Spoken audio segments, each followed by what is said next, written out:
All right, so for this one, I want to talk about when I smuggled myself into North Korea.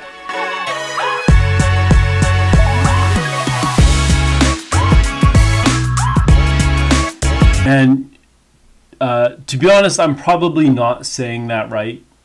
I was actually smuggled into North Korea, so I should clarify that. Um, that point being that somebody smuggled me into North Korea, and this okay, this one is really reckless behavior. Nothing that anybody in their right mind should be doing. This is behavior that is it's even sort of beyond next level travel, right? The name of the podcast, Next Level Travel. I mean, it's almost beyond. It's like insanity travel, you know, because I'll be honest right off the bat, I do respect the laws of countries, and as everybody should. It's ridiculous not to. How egotistical to go to another country and think that you can behave the way you want and not follow their laws. So this was in my younger travel years. To put an age on it, I don't know. I was late 20s, which, when you're late 20, you should know better than to be smuggled into North Korea. So I just will add an asterisk on that. I was stupid. It was a terrible decision, and I want to be clear that I don't support that behavior. Me now, being in a different position than I was then. I was young and stupid. Just leave it at that. So I was biking from Beijing to. I used to do tour biking, so I had a Bosky bike. Oh God, it was a great bike. It was one of my favorite bikes that I've ever owned. It's a Beijing touring company, and they're called Bosky, and they used to make the best touring bikes. And I had a Bosky Overlander, and Ortlieb. Am I saying that right? Ortlieb panniers. That company, they just do bike panniers, I think, and they make like the best panniers in the world. They're just fantastic. I had two on the back, two on the front, pretty standard.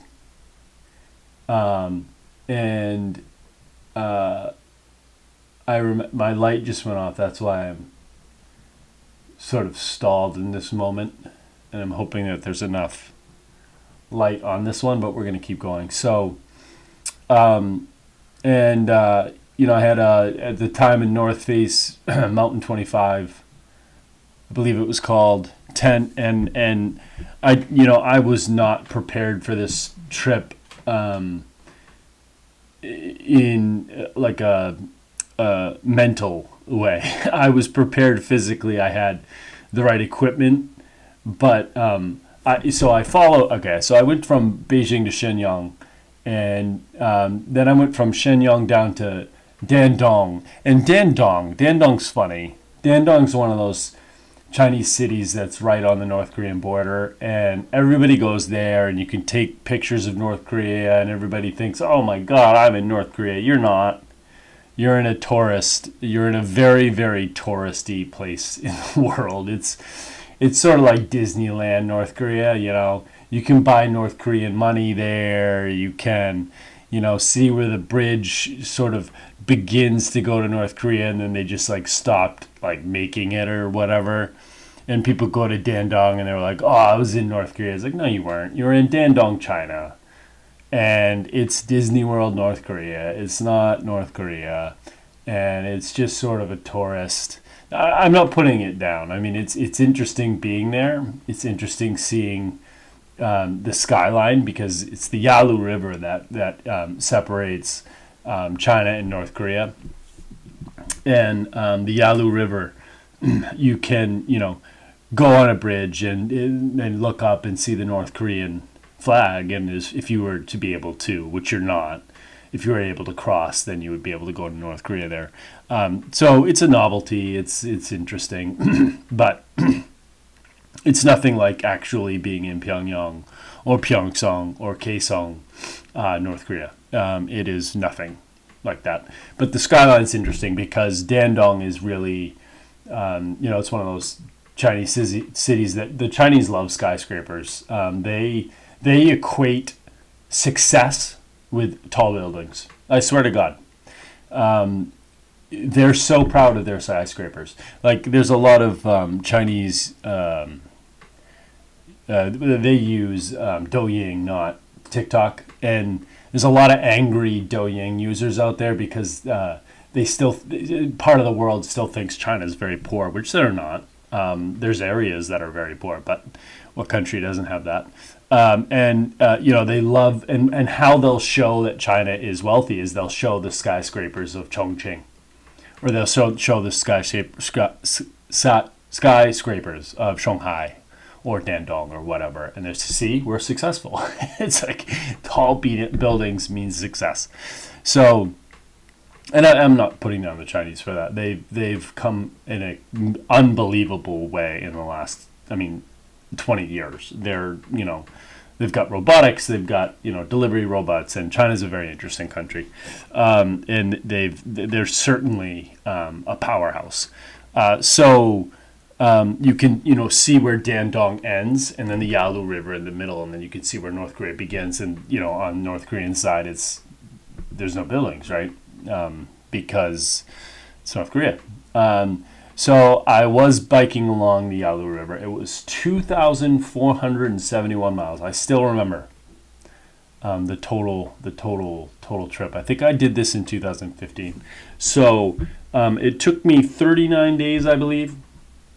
And I was camping along the Yalu River the whole time. And it was really interesting because when you're camping along the Yalu River, you can hear the speakers on the North Korean side that are blaring what I can only guess is propaganda. I'm not sure. I'm not positive because I can't understand any Korean. I know kamsamnida and whatever, the three words that everybody knows, right? But it's just blaring something on the speakers on the North Korean side, and it's every night. It was every night that I was biking along the Yalu River, and I was 50 meters. Okay, I need to stop doing meters.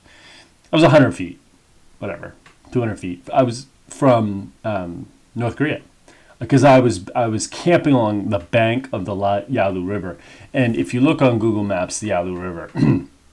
Where China ends and North Korea begins, it's right down the middle of the Yalu River. It follows all the way up to Yanbian, which is a Korean autonomous region in China. That's actually a really cool city. That's where I ended up. So I was pretty close to Russia. I was pretty close to North Korea, and it's just kind of an interesting part of the world. But I just followed the Yalu River from Dandong all the way up to Yanbian. So I was, I think I did 1,000 miles of the North Korean, China border. And it was just really interesting because, like I said, every night, not in every spot, I'd say probably 1 out of 3 would have these speakers come up at night and just blare what I can only guess was propaganda, telling maybe the North Koreans how great their life was or whatever. Occasionally I'd go down to the river and I'd see heads bobbing in the river. And, I don't know what that was. I could, if I'm honest, I don't even know I saw it. I'm not sure. I remember seeing what I thought were bobbing heads, but, looking back, this was 10 years ago. It could have been, my imagination. This was late at night. It's not a very secure border, which is really interesting. And that's another thing I want to talk about. So the Yalu River except for Dandong, a lot of that, literally, there is no border between China and North Korea. You can, if you have a boat, you could take a motorboat or canoe or whatever, go 100 feet, 200 feet across the river, and you're in North Korea. There's no fences. I didn't see any armed guards on the other side. This was just an unprotected border. It was just natural border with the Yalu River. Now, are there guards on the other side? Probably. I don't know. It was too far for me to see the other side in most parts to know whether there was people on the other side or not. I didn't see any guard towers. I didn't see any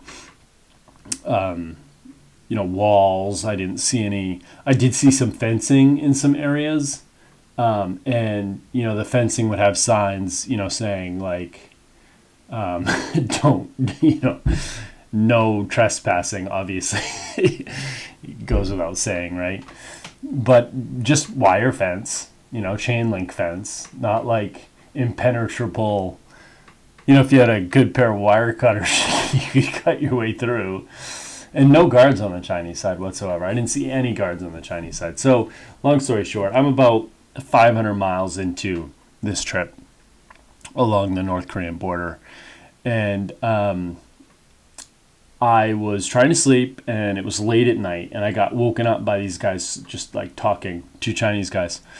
And I heard bottles clinking, and I heard them crossing. I heard them crossing over into North Korea, and then I heard them speaking in Chinese on the North Korean border, and then they would come back, and then there was more bottles clinking. It sounded like liquor bottles that when you got the bag and you're taking the bottles to the deposit, and you throw a bunch of like heavy Jack Daniel bottles in there or whatever, and it makes that clunking sound. It sounded exactly like that, and I can understand Chinese at this time, so I could make out some of what they're saying, and it's just chit chat. They're just talking about daily things, and they didn't seem particularly. They weren't worried.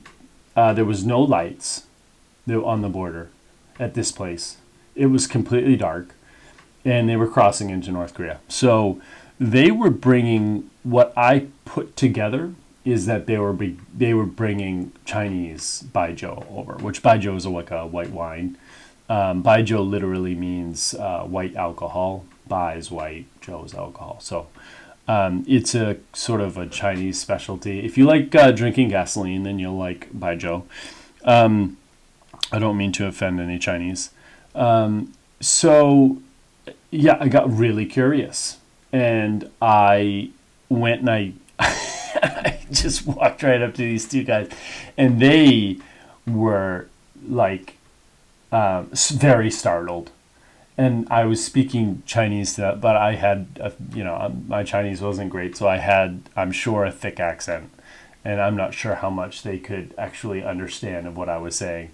But I pieced together, eventually they did tell me what they were doing, because I showed them my camp, I showed them my bike, and I convinced them, like, hey, look, I'm just this dude on a bike living in a tent. I'm a weirdo.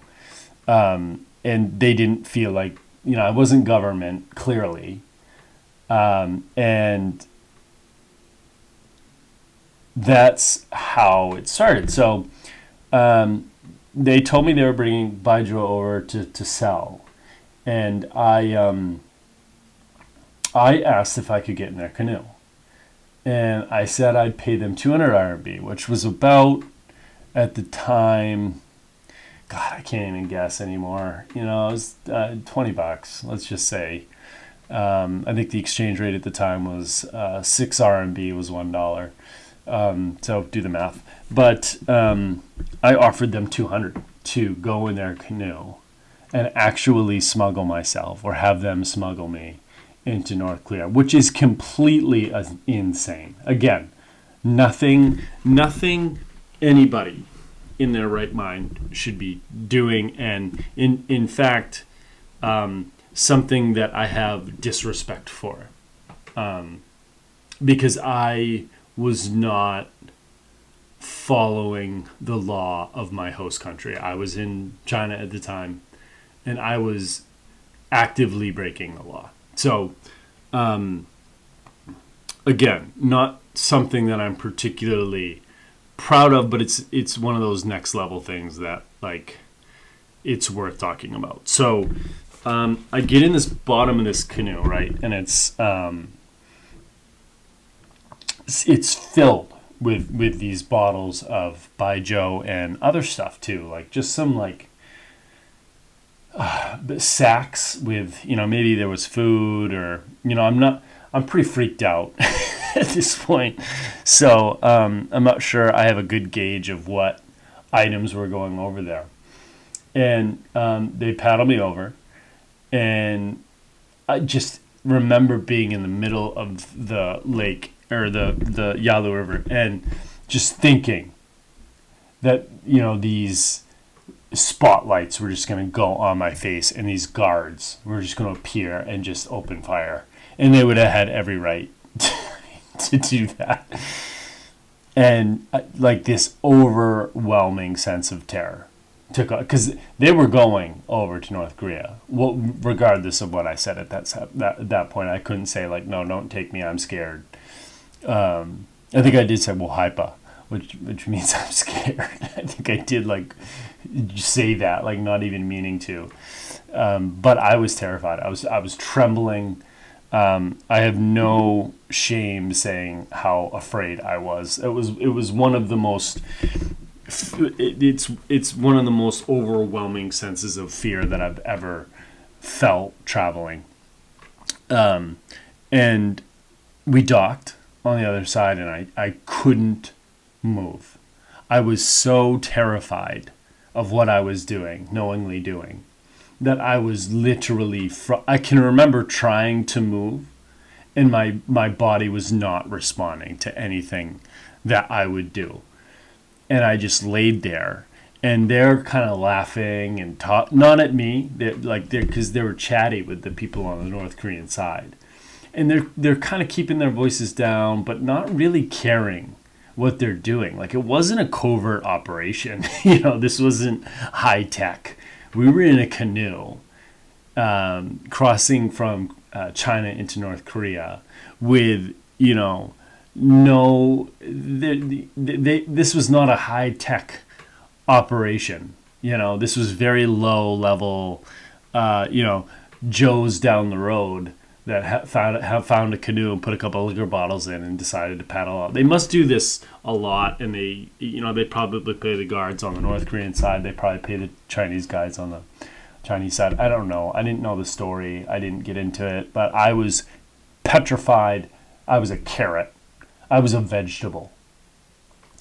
And it must have only been 5 minutes, but it felt like 17 hours that I was in the bottom of that canoe. And it was wet, and my back was wet, and it was getting a little bit cold. I did this during the summer, and I was just absolutely like one of those moments where you question your entire life, right? And my life did not flash before my eyes. I've never had that happen. But it was certainly... next level. It was certainly next level. And eventually the guys came back, and the story ends in sort of a fizzle, not fireworks. We made it back to the other side. I had already paid them the 200 RMB, and I was done. I was done with those guys. I was done with the operation. It was not this was. This was not an operation by any means, but I was done with the crossing, and I was, sort of like thinking to myself, like, that was just, what is wrong with you? Like, you just, anyways. So I went back to my tent, and that was it. That was the end of the episode. There's nothing else. I remember, I heard them go back and forth. a couple more times. I still sort of sat up thinking that I was listening for dogs. I remember listening for dogs. I was like, they're gonna set the dogs on me. They know about this. And I thought about packing up and just taking off, just in case they did see me somehow. But I was so tired, so exhausted, that I just ended up going to sleep. I woke up, I think, at 4 or 5 that morning, and I went and I just biked like 300 miles. And I never do that in one day. When I bike tour, I usually do about 80 to 120 kilometers a day, just because that's the sweet spot right there. But I must have done 300 kilometers that day, and I just booked it. And that is something, again, you should never consider. It's reckless. At best, it's reckless. At worst, it's criminal. And it's at worst disrespectful to other countries when travel, your job as a visitor to any country is to, at bare minimum, follow the laws, right? Bare minimum. And I think at worst, try to represent your country the best you can, and represent yourself the best you can. And that means, acting with integrity and with a moral compass, and certainly not engaging in any behavior like that. So that's the story of how I ended up being smuggled. Thank you.